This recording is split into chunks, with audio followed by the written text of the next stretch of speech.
Well, first of all, I just want to thank my friend Jack Ma and all my friends at Alibaba for honoring me by letting me speak here at AliFest. I'm sorry that I can't be there in person, but the world really is flat, and so it's great for me to be able to participate all the way here from Minnesota.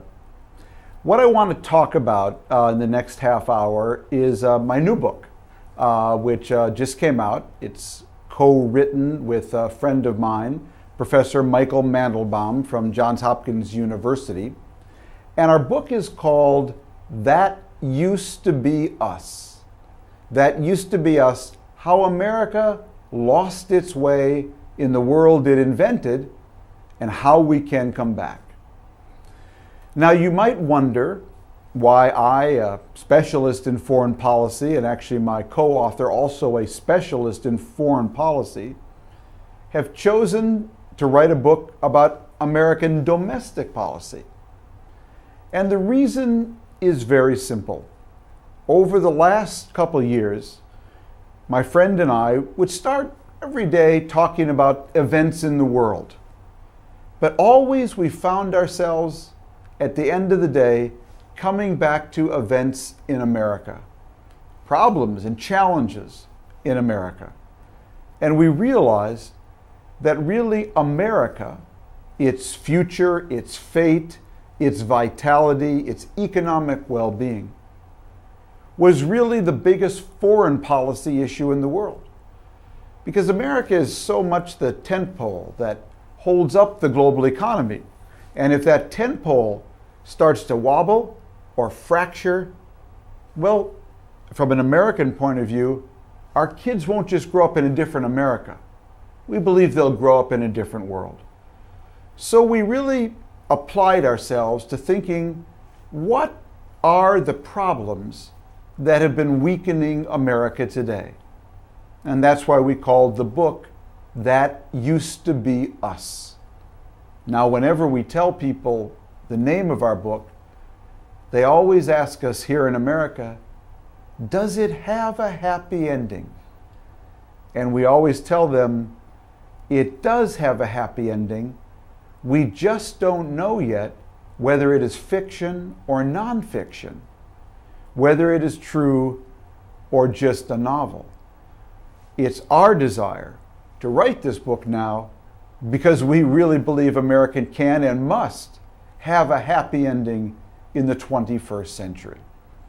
Now, the core argument of this book, you may ask from a Chinese point of view, why is this relevant for us? And the reason I really believe it's relevant for China today, and particularly young entrepreneurs in China, like those attending AliFest, is because a lot of the challenges we face today, China faces as well.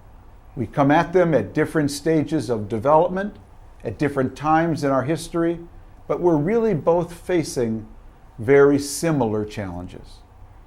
Now, the argument of our book is that America today faces four great challenges.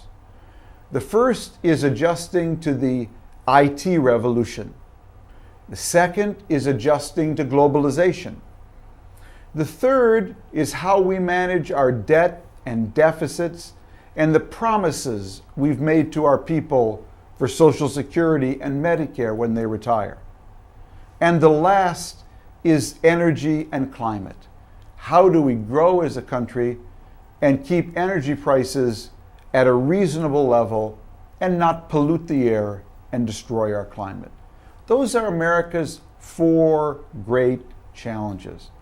What I want to talk to you about this afternoon are just the first two, because they truly apply to both China and America.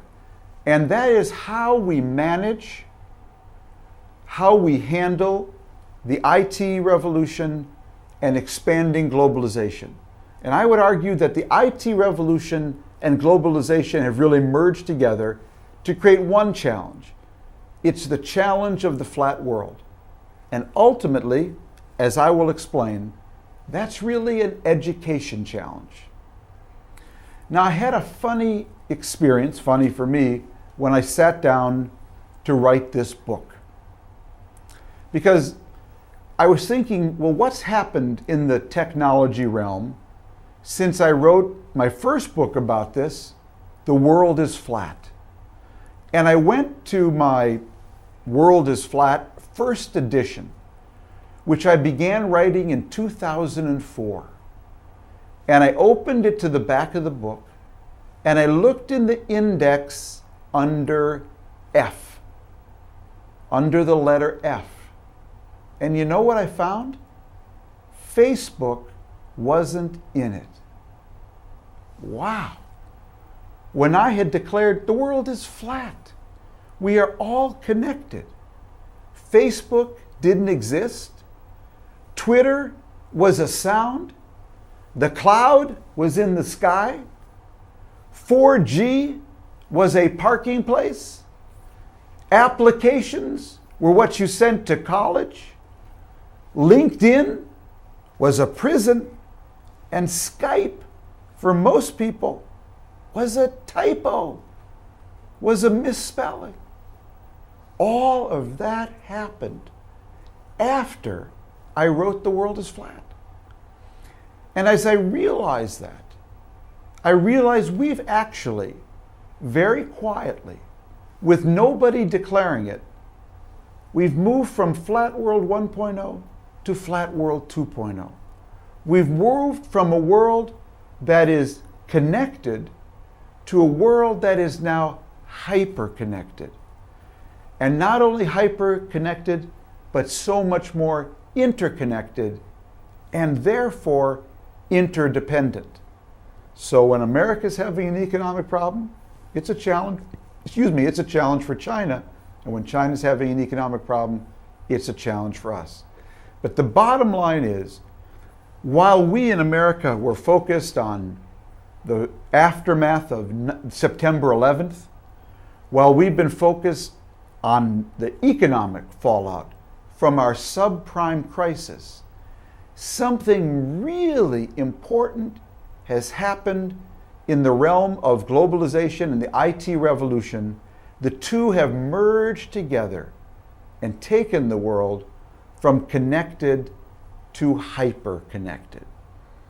Well, what does this mean? What are the implications of this from an American point of view? The most important implication is that this is a huge education challenge. Why? Basically, what's happened to the workplace is that the workplace today is increasingly divided between creators and servers. This is an idea that Andy Kessler first wrote about in the Wall Street Journal. Creators are people who do non-routine work. Teachers, scientists, lawyers, accountants, hopefully writers, people who do work that involves critical reasoning and thinking. They are the creators now because they do unique value creation. They're at the sort of top of the realm, the work world. At the bottom are servers, the butcher, the baker, the candlestick maker, people who provide services at the local level. In between used to be a lot of jobs, middle managers, file clerks, etc. All those jobs are disappearing thanks to automation, outsourcing, digitization, robotics. All of those jobs are disappearing. So you want to be really a creator, historically, less than a server. But if you're a local server, you'll be fine. If you've a local plumber, a local baker, a local nurse, there'll always be work for you. But ultimately, China, America, we want more of our people to be creators than servers.